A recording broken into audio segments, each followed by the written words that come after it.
Soalan yang pertama, kimia ialah satu daripada bidang ilmu sains yang mengkaji tentang komposisi, struktur, sifat dan interaksi antara jirim. 1A, nyatakan dua bahan kimia yang biasa digunakan di dalam makanan. Untuk bab 1, jawapan-jawapan yang sepatutnya ditulis adalah apa yang tertulis di dalam buku teks.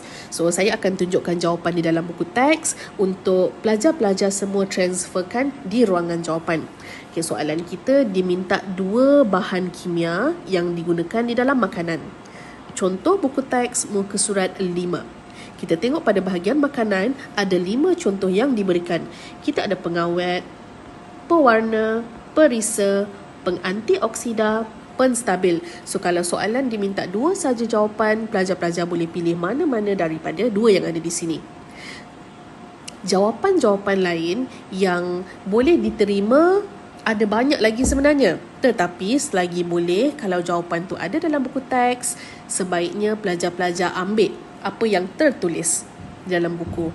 Alright, so bahagian bahan kimia makanan ni pelajar-pelajar akan jumpa balik semula di dalam tingkatan 5 bab 5 nanti. Right. Soalan yang seterusnya, nyatakan dua bidang kerjaya yang berkaitan dengan kimia. Bidang kerjaya pun sama ya, pelajar-pelajar sekalian, tengok balik. Bidang kerjaya kita boleh tengok buku teks muka surat 7. Ini contoh-contohnya. Ada 1, 2, 3, 4, 5, ada 5 bidang dekat sini. So, boleh ambil lah mana-mana yang bersesuaian. So, kalau soalan tu diminta 2, kita bagi 2 sahaja. Okey. Seterusnya. Rajah 1 menunjukkan pemakaian alat pelindung diri semasa menjalankan eksperimen. Right? Yang ni alat pelindung diri pula.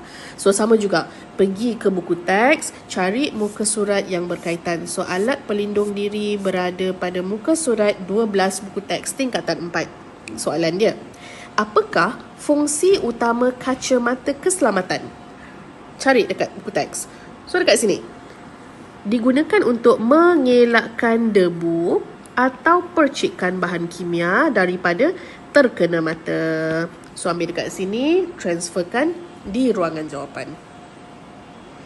Soalan yang seterusnya, berikan 2 contoh alat pelindung diri yang lain. So, dalam gambar rajah tadi kita nampak berapa? Ada 5. Soalan di atas, kacamata. So, diminta lagi 2. So, ambillah topeng muka boleh, sarung tangan, baju makmal, kasut makmal. Ambillah mana-mana 2 yang sesuai.